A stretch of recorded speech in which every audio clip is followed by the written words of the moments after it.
Radio show. Oh, so, the whole problem could be solved if we all, just did the whole election system a little bit differently. Okay, what would your system be? It would be all like all Star Search. We're gonna elect like a president based on the rules of Star Search. Well, not just president, all of the, government officials, it'd be a Star Search type format. Well, how does that work? Well, you've got to be a little bit good at, singing a tune here and there, acting a bit, good at comedy, dancing, all of these things go into being a wonderful president and a politician.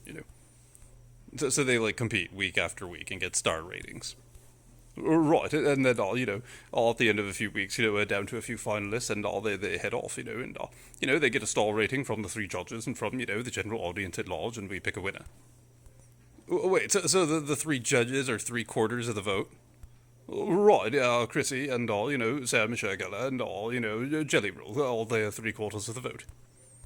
Wait, those specific judges, you're Tegan and Jelly Roll and Sarah Michelle Gellar. Right. You think this is a fair way to do it? Well, I trust the three of them. You don't trust Sarah Michelle Gellar and Tegan Jelly Roll? Nothing against any of them. I just, for them to have three-quarters of the vote and the rest of us fill out, like, the last 25%'s a little bit interesting. Well, we'll try it out, see how it goes, We'll just, clearly we're just, throwing everything at the wall these days, so let's have a go. Okay, well, and, what if, like, we get into a tie? I mean, like, 3 stars, 4 stars, like, it's pretty easy to hit, like, a tie with that. Well, then we go to the rules of a slap fight championship. Where they just, like, smack each other in the face until, like, one of them can't do it anymore? That's the one.